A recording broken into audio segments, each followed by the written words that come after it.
ایک عورت عراق سے آئی، اس کی 5 یتیم بچیاں تھیں تو اسے ضرورت تھی وظیفے کی۔ اس نے آ کے پوچھا حضرت عمر بن عبدالعزیز کا گھر کہاں؟ تو لوگوں نے فرمایا وہ سامنے جو ٹاٹ اور بوریے کا پردہ لٹک رہا ہے وہ عمر بن عبدالعزیز کا گھر ہے۔ دروازے پہ دستک دی تو ایک عورت اندر برتن دھو رہی تھی۔ پوچھا السلام علیکم، امیر المومنین سے ملنا ہے۔ وہ کہنے لگی اس درخت کی چھاؤں میں بیٹھ جاؤ، ابھی تشریف لاتے ہیں۔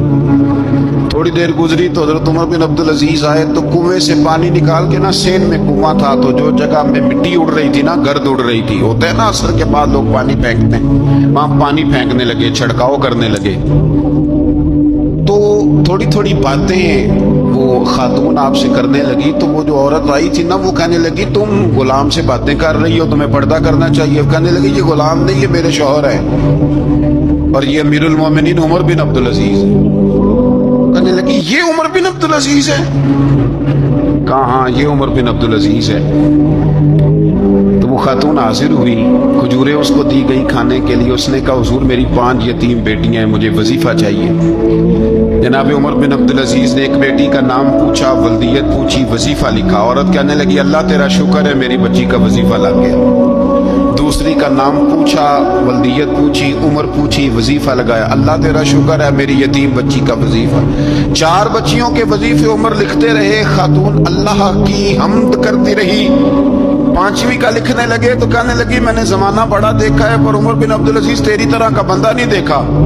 آپ فرمانے لگے اب میں 5ویں کا وظیفہ نہیں لکھتا، 4 کا وظیفہ جا کے گورنر سے منظور کرا لے اور 4 کو کہنا تھوڑا تھوڑا 5ویں کو بھی دے دے۔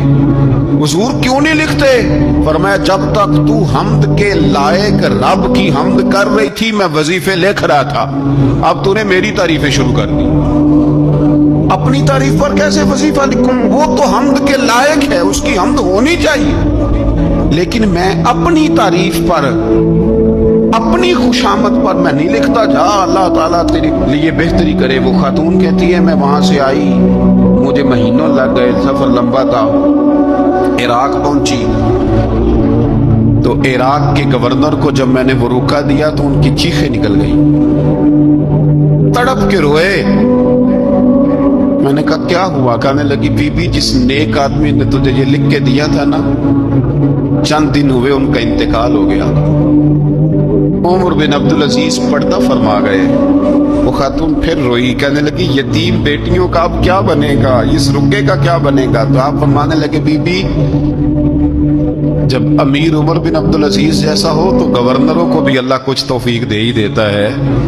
اگر انہوں نے تیرا وظیفہ زندگی میں لکھا تھا تو فکر نہ کر، جب تک میں زندہ رہوں گا وظیفہ پہنچتا